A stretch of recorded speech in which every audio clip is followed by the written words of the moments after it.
Hey guys, Vanessa here, alcoholic. My sobriety date's October 8th, 2017. Today we are reading out of Keep It Simple.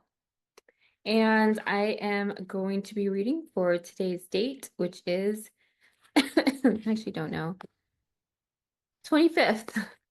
It is I'm supposed to be somewhere right now. Okay, it's fine. Wait, what time is it?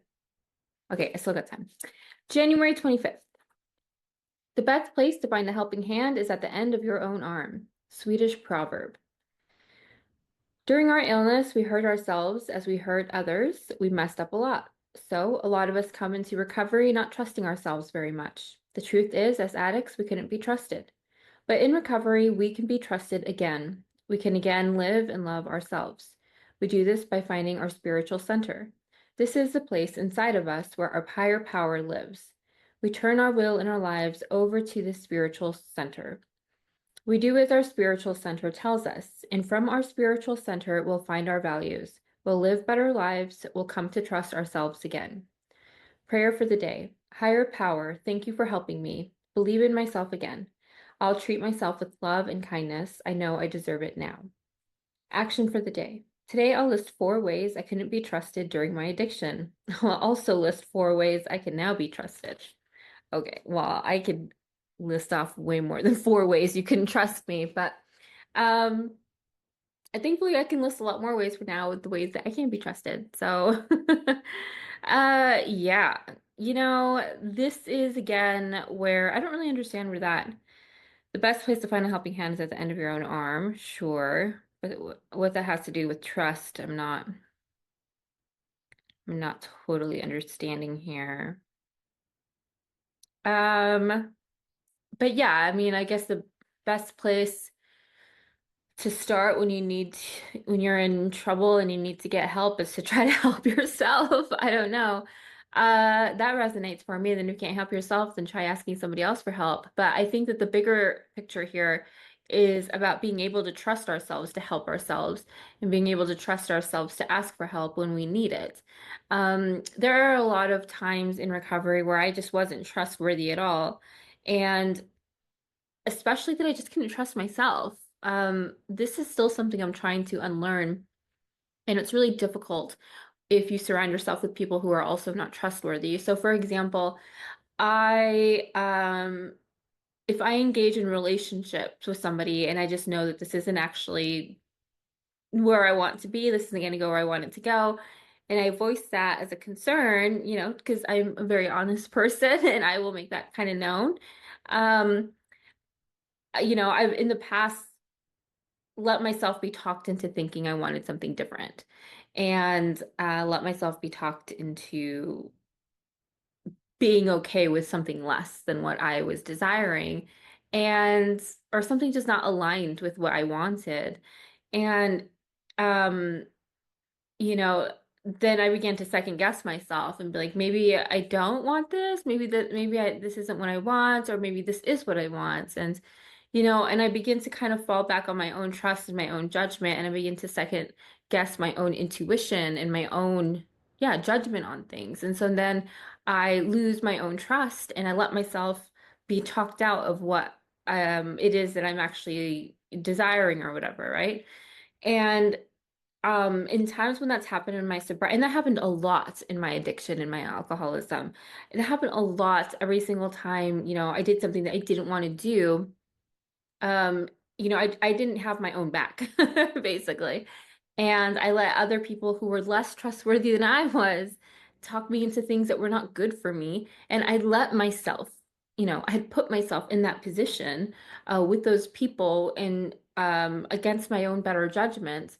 And, whenever we're outsourcing our life to others, it's a really bad idea. It's not going to go well. And so this is why like having our own sense of agency and our own sense of control over our lives and aligning that with something greater than ourselves, um, like God, higher power, is really important, right? Because that's a good compass. That's a good check-in to see like, is this good for me? Let me check my internal compass. Let me check my spiritual compass. Um, yeah, they talk about having a spiritual center. That's exactly it, right? That has to be from within, whatever you call that, whether it's just your higher self, like the best version of yourself, or whether that is divine creator of all things, right?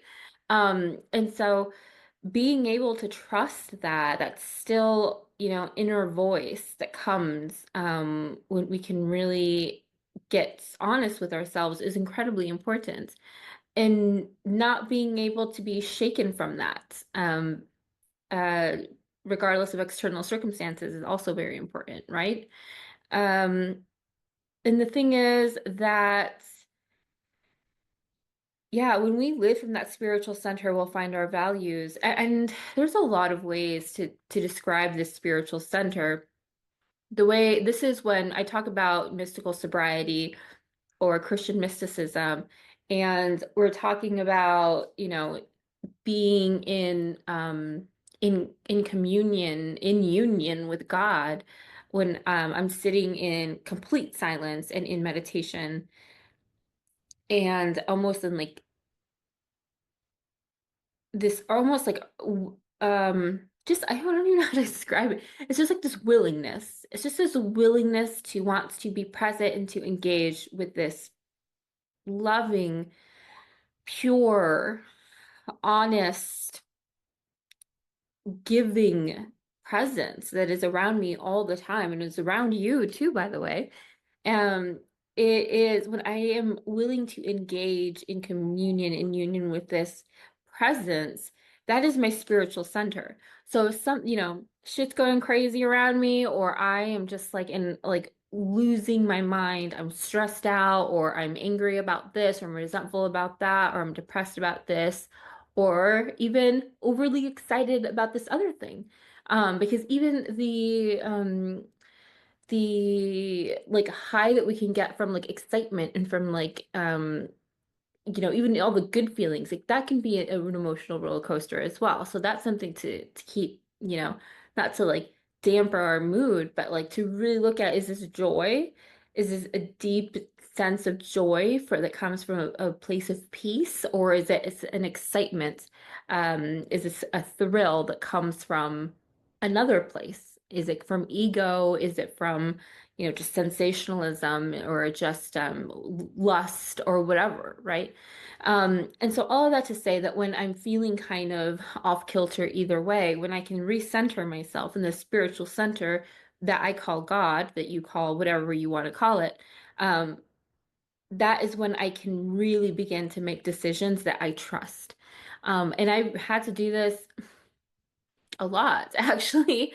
Especially when I'm like, am I just being crazy here? Or I'm like, are things really crazy right now?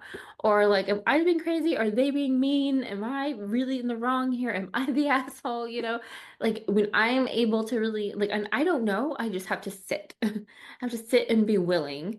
And be willing to what? It's like, I don't know. It's just to engage with it. I don't know how to express exactly what happens. And it's not all that, I mean, I guess it's literally called mysticism. It's like there is this mystery to it, right?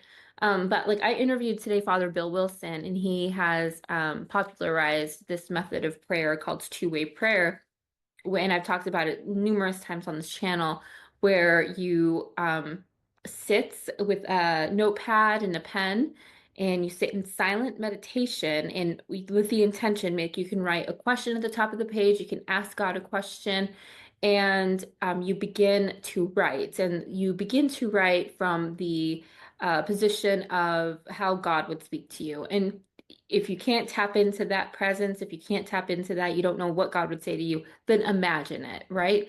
What would God say to you? And you start with a term of endearment. So, my beloved, my child, my daughter, my son, um, you know, this is, and then just carry on and keep writing. Don't put too much thought into it. Just come from a place of purity and love. And, how would God speak to you if God is all loving and kind, right? And trustworthy and honest? And I've found that um, there are some truths that come out from that I'm just like, oof. And then you have to act on those truths. And acting on that direction that you get sometimes is it's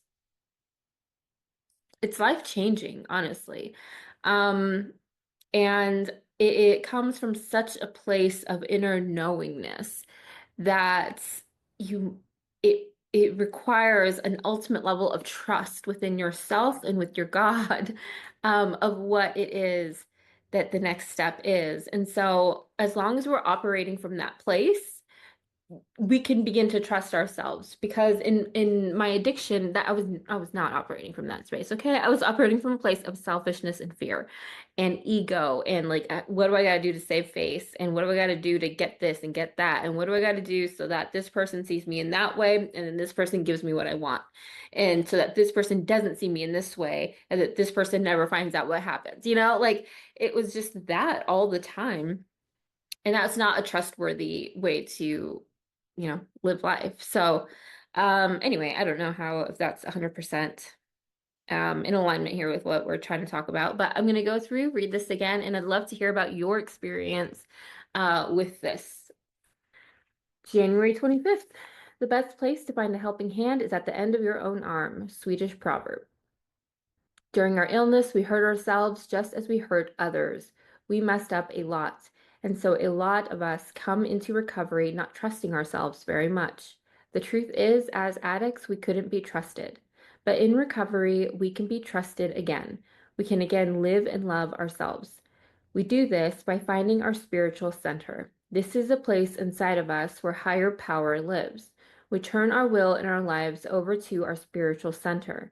We do as our spiritual center tells us, and from our spiritual center, we'll find our values. We'll live better lives. We'll come to trust ourselves again. Prayer for the day. Higher power, thank you for helping me believe in myself again. I'll treat myself with love and kindness. I know I deserve it now. Action for the day. Today, I'll list 4 ways I couldn't be trusted during my addiction. I'll also list 4 ways I can now be trusted. All right, that's it for now. I hope you guys have a great day. I love you. Bye.